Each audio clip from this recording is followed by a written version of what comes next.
Los tipos de uso y el contenido a los que están expuestos los niños y los adolescentes, esto puede presentar un riesgo en su salud mental. Y para ahondar en este tema que es muy importante, está conmigo el máster Dervin Guevara, psicólogo clínico infantil. Bendiciones, ¿cómo estás? Gracias por tomarte tu tiempo. La verdad, este es un tema que a todos nos compete tener los conocimientos, porque hoy en día realmente esto se está volviendo una pandemia, ¿no? La salud mental en los niños, ¿cómo se está viendo afectada? Sí, bueno, y principalmente con el tema de la tecnología, ¿verdad? Sí. Los medios de comunicación, las redes, las plataformas, pues la tecnología en sí no es mala, ¿verdad?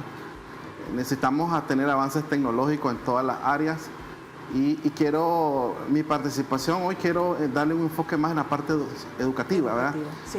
Porque sin duda alguna cada vez más las instituciones educativas están haciendo un esfuerzo porque la tecnología sea parte de ese proceso educativo.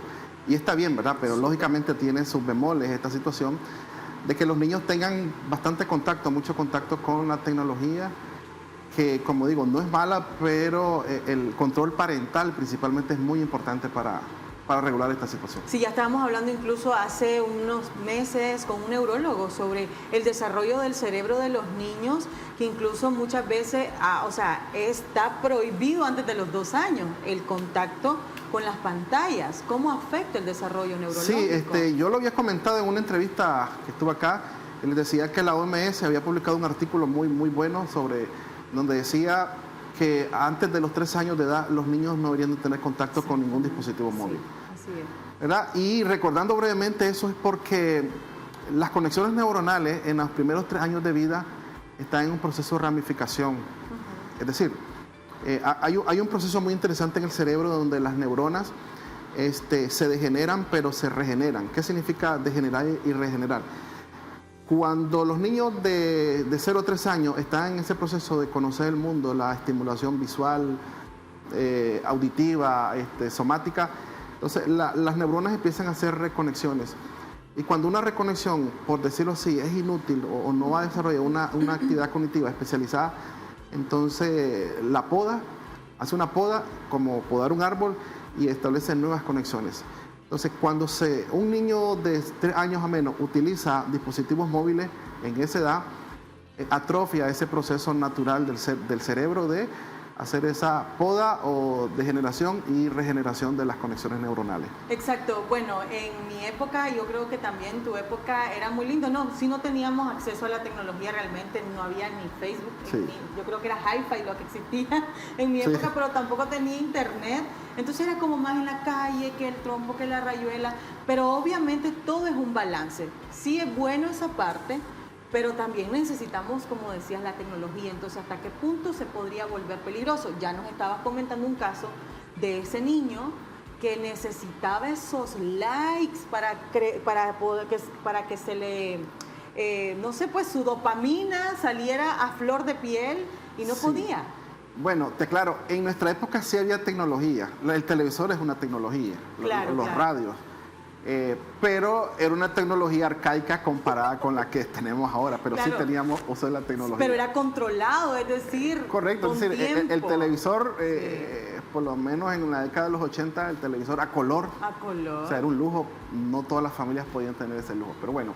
Sí, cierto. Entonces, retomando el caso que estaba comentando la vez anterior de un niño que había creado una adicción a recibir like, porque está comprobado que esa sobreestimulación, esa interacción a través de las redes sociales hace que los niveles de dopamina en los niños se eleven. Un niño con altos niveles de dopamina va a experimentar crisis de ansiedad bien marcadas. Y cuando ese nivel de dopamina descienda drásticamente por la falta de sobreestimulación a través de ese medio de comunicación o esa red social, entonces los niños entran en una crisis similar a la crisis de abstinencia que sufren los que consumen alcohol o droga. Esa crisis de abstinencia que les da de sofoque, desesperación, hasta delirios. No llega hasta ese punto a los niños, pero sí sufren esa crisis cuando abruptamente el padre de familia le quita el teléfono en un arrebato que ya no aguanta, ¿verdad? Porque el niño no se mueve del sillón, no hace nada por estar con el teléfono. El padre, no sé, arrebato de desesperación, le quita el teléfono. Entonces, estos niños pueden presentar conductas agresivas, pataletas. Incluso algunos niños llegan a amenazar de que se van a quitar la vida si los padres no les dan el teléfono. Y es que pasa algo, muchas veces no pueden discernir entre lo real y lo ficticio, porque cuando se le quitan estos aparatos, después no hayan qué hacer, o sea, ¿y ahora qué juego? Sí, es que ¿Creen que en el teléfono está todo? El tema es que no sé por qué los padres de familia de esta generación, a diferencia de nuestros padres, a los padres de familia de nuestra generación no les importaba que nosotros nos aburriéramos. Yo recuerdo que los padres de antes decíamos nosotros, mamá, estoy aburrido. Ah, pues si estás aburrido, anda a lavar los trastes. Si estás aburrido, anda a lavar ropa. Ah, pues no estoy aburrido, entonces no me esté fregando, decía. Los padres de familia hoy le tienen pánico a que un niño se le acerque y le diga, mamá, estoy aburrido. Entonces, ¿qué es lo que hacen primero? Toma pues el teléfono o andate al cuarto. Y es que no tengo internet, ah, pues anda a hacerte la recarga. Entonces, esas situaciones hacen que los padres de familia, sin darse cuenta, atrofien a los niños, a las niñas, de un proceso muy importante como es la creatividad y la imaginación. Exactamente. Para que haya creatividad e imaginación, el niño debe estar su mente aburrida. Hay artículos muy buenos disponibles en internet, artículos científicos que hablan de la importancia de que los niños tengan un espacio en que puedan aburrirse. Ahí empiezan a crear las ideas, a fluir la imaginación y la creatividad de los niños. Eso es muy importante porque ahora con esto de... Hay muchas cosas subliminales negativas en estos canales, en estos medios, hasta en las películas incluso. Pero como pasan en YouTube, a veces no nos damos cuenta, sobre todo con los shorts, que ahí esto es rápido, ¿no? De un minutito. Es correcto. Entonces, hay tanto material violento en caricaturas que no nos damos cuenta. Yo me di a la tarea de revisar, porque se me fue por accidente al otro canal que yo tenía, y los gatitos que a ella le gusta, pero los transgiversaron de forma violenta. Inmediatamente uno bloquea eso. Correcto. Entonces, eso también lo mencioné en una ocasión, de que la tecnología es buena dependiendo en manos de quién está. Sí. Entonces, ¿qué está pasando? Que lamentablemente los avances tecnológicos y quienes están promoviendo los avances tecnológicos en su mayoría son empresarios o empresas inescrupulosas, es decir, cuya meta de ello es captivar la mente de los potenciales compradores o clientes sin importar el daño que le están causando a esa población o a ese segmento del mercado que están.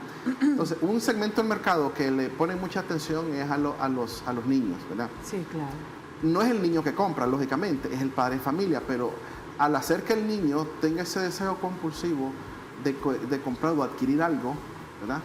Entonces al final el padre termina comprándolo, principalmente por lo que hemos hablado, que hoy hay una conducta nociva en los padres de familia que por querer compensar lo que realmente el niño necesita de los padres, que es tiempo, cariño, atención y afecto, lo quieren compensar con bienes materiales. Entonces dicen los padres, bueno, ya que no puedo estar con él, entonces por lo menos que le voy a comprar esto para que se entretenga.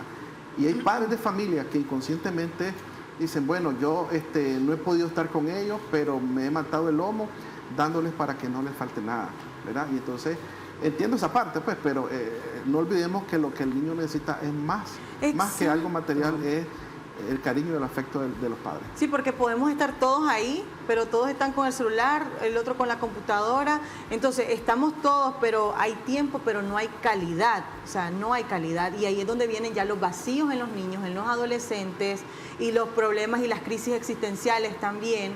Y lo intentan llenar con estas herramientas. Y ahí vienen las crisis de ansiedad. Es correcto. Ahora, un cuadro ansioso en un niño se manifiesta principalmente en la conducta. Okay. Tuvimos una entrevista que hablamos sobre la conducta. Entonces, una conducta desadaptada, que puede ser una conducta agresiva, una conducta de aislamiento, una conducta compulsiva en los niños, sin duda alguna es sinónimo de que hay una alteración en el estado emocional, ¿verdad? Entonces, una crisis de ansiedad en un niño puede llevarlo incluso hasta un ataque de pánico. Hay niños que se pueden descompensar por una hiperventilización, o sea, por respirar muy rápido,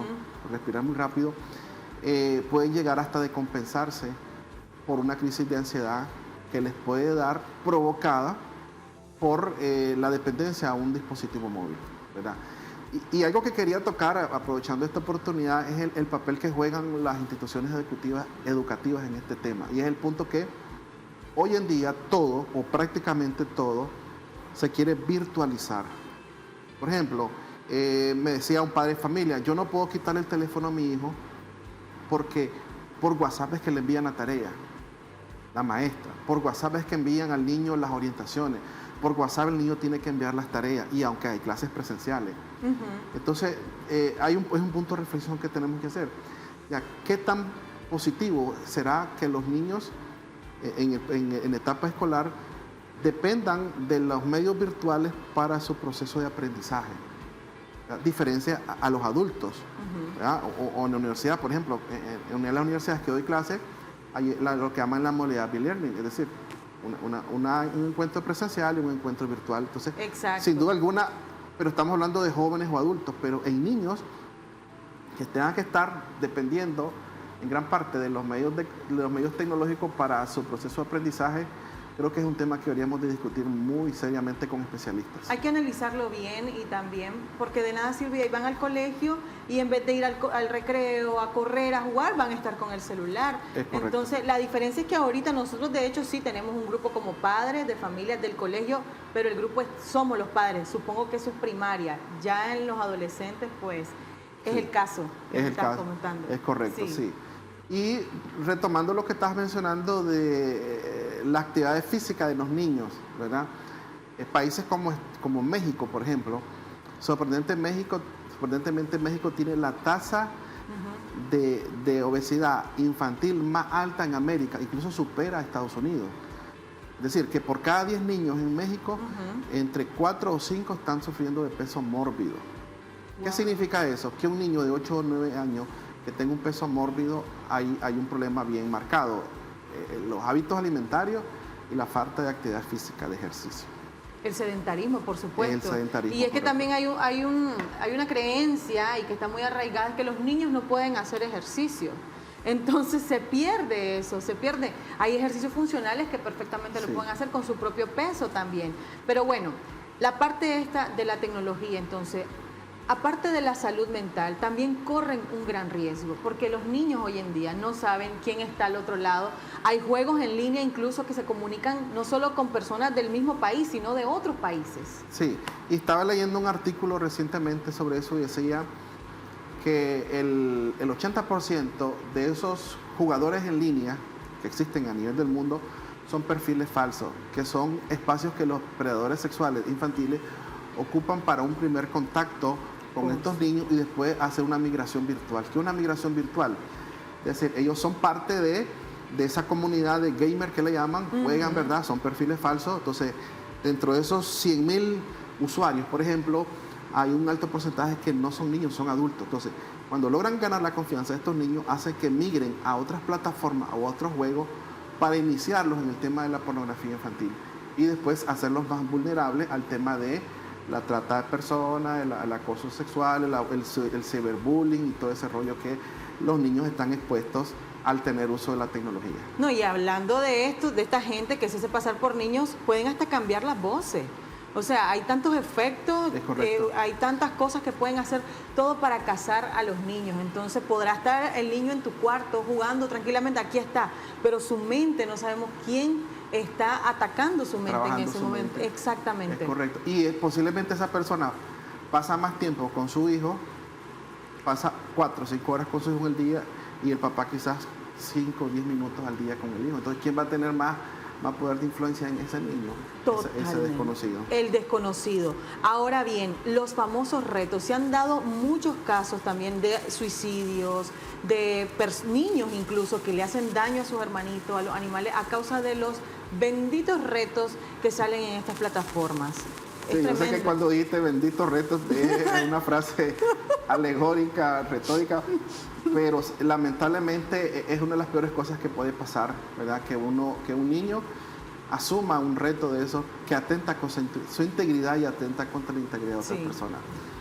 Ahora, la pregunta de fondo sería, ¿por qué un niño o una niña acepta un reto? Ajá. Bueno, básicamente se debe a 2 cosas. Primero, porque el niño, por ser niño, ¿verdad?, no mide o no tiene la capacidad de medir las consecuencias de sus actos y de lo que puede resultar de esa acción, tanto en él como en otra persona. Sí. Y segundo, porque al final lo que anda buscando es aprobación. Niño o niña que no es aprobado en su familia, o sea, que se siente que no es aprobado por papá, se siente que no es aprobado por mamá, que se siente que no es aprobado por los abuelos, por los tíos, va a tener esa necesidad de que alguien lo apruebe, de que alguien lo acepte. Y si en esa comunidad le dicen, haz esto y eres parte de nosotros, te vamos a premiar, o sea, ese sentido de pertenencia, de aceptación, lo voy a impulsar a hacer ese reto, sumado a que no va a poder medir las consecuencias de ese acto que va a hacer. Exactamente, va a llenar ese vacío cumpliendo ese reto para tener validación, el cual no se lo han dado sus padres. Pero vamos a seguir hablando de este interesante tema. Recuerde, ya tenemos activado nuestro WhatsApp por si saben de algún familiar o de alguien que esté pasando una situación como esta y tal vez no pueden controlar a un niño o un adolescente. ¿Qué pueden hacer? Pueden comentarnos, escribirnos acá en privado, no vamos a dar su nombre, para que el Máster Derwin pueda darle sus comentarios. Ya volvemos acá en Salud es Vida.